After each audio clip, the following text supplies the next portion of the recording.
जय हिंद मेरे डियर साथी, मैं आपका साथी विकास और आज हम देखने वाले हैं कक्षा 10 विषय विज्ञान। चैप्टर का नाम है जैव प्रक्रम। इसमें हम श्वसन के सबसे लास्ट वाले पोर्शन पे पहुंच चुके थे।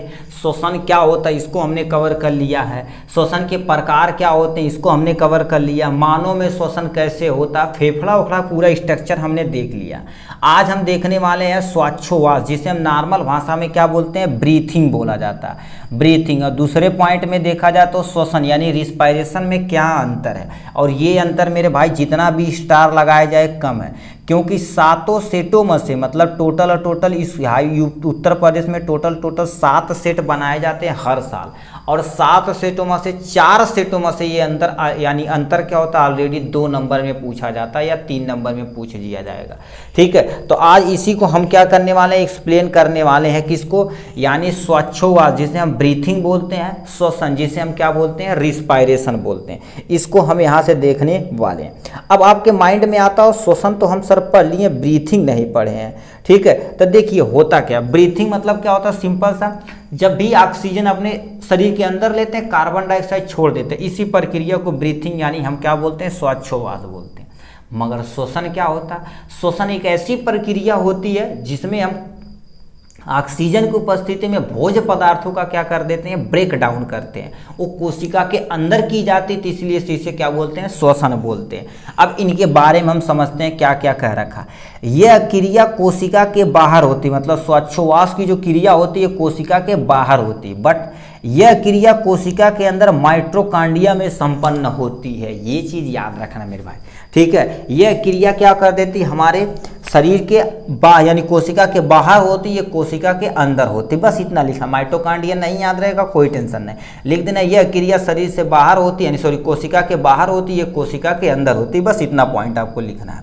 नेक्स्ट पॉइंट में क्या लिखा है, यह केवल भौतिक क्रिया जिसमें शुद्ध ऑक्सीजन ली जाती है और अशुद्ध कार्बन डाइऑक्साइड शरीर से बाहर निकाली जाती है। मतलब क्या बोले, अभी बोले यह क्रिया भौतिक होती है, यानी भौतिक क्रिया में क्या होते हैं, जिसे हम भौतिक क्रिया में एक चीज होता है विसरण।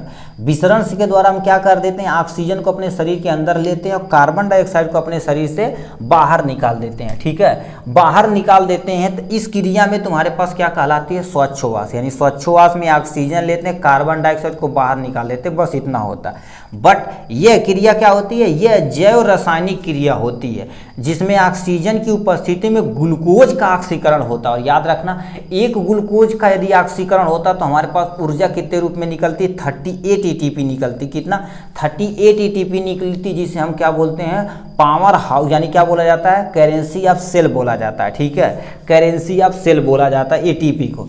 यानी ग्लूकोज को यानी ऑक्सीजन की उपस्थिति में इसे ब्रेक डाउन की जाती है, तो इस प्रक्रिया को हम क्या बोलते हैं, श्वसन बोलते हैं। फिर नेक्स्ट में क्या लिखा, इस क्रिया में विकारों की आवश्यकता नहीं होती है। बताइए, विकार मतलब एंजाइम होता है, इसमें किसी भी एंजाइम की रिक्वायरमेंट नहीं होती। सिंपल सा क्या कर देते हैं, ऑक्सीजन गया, कार्बन डाइऑक्साइड बाहर आया, बस खत्म। ये से क्या बोलते हैं, श्वासोच्छ्वास। इसमें किसी भी यानी एंजाइम की आवश्यकता नहीं होती। बट इसमें मेरे भैया एंजाइम की आवश्यकता होती है, क्योंकि अब इसे कराने के लिए ना, यानी इसे कराने के लिए, श्वसन कराने के लिए सुने होंगे, एक ग्लूकोज मालिक्यूल को, ठीक है, एक ग्लूकोज मालिक्यूल को टोटल 3 स्टेप में ब्रेक डाउन की जाती है। सबसे पहले क्या की जाती है, एक प्रक्रिया होती है जिसे हम क्या बोलते हैं, ग्लाइकोलाइसिस बोलते हैं। क्या बोलते हैं, ग्लाइकोलाइसिस बोलते हैं। फिर अगला स्टेप क्या होता है, क्रेब्स साइकिल होती है। क्या होती है, क्रेब्स साइकिल होती है। फिर लास्ट स्टेप में क्या होता है, ETS यानी इलेक्ट्रॉन ट्रांसपोर्ट सिस्टम होता है। तब जाके इस ग्लूकोज को, ठीक है, ग्लूकोज से क्या निकलती है मेरे भैया, ATP यानी एडेनोसिन ट्राइफॉस्फेट निकलती है। तो वही चीज़ ये कह रखा, क्या इसमें एंजाइम की आवश्यकता, ये सब जितने भी चीज़ें होते हैं ना, सब में खतरनाक एंजाइम होते हैं। जब तक एंजाइम नहीं रहेंगे तब तक हमारे पास ग्लूकोज का ब्रेक डाउन नहीं होगा। तो ये देखा जाए तो टोटल 10 स्टेप में होते हैं, और ये भी देखा जाए तो 10 या 12 स्टेप में टोटल होते हैं। ETS तो खतरनाक चीज़ें होती है।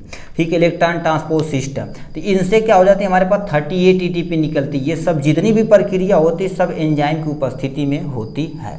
तो वही चीज़ लिखकर एंजाइम की आवश्यकता होती है। फिर क्या लिख रखा है, ध्यान से सुनिए, इसमें ऊर्जा उत्पन्न नहीं होती, मतलब श्वासोच्छ्वास में देखा जाए तो कोई ऊर्जा उत्पन्न नहीं होती, क्योंकि इसमें केवल ऑक्सीजन को लिया जाता है, कार्बन डाइऑक्साइड को बाहर छोड़ दिया जाता है। इसमें किसी ऊर्जा की उत्पन्न नहीं होती, बट इसमें ऊर्जा उत्पन्न होती किसके रूप में, एटीपी के रूप में। किसके रूप में, एटीपी रूप में।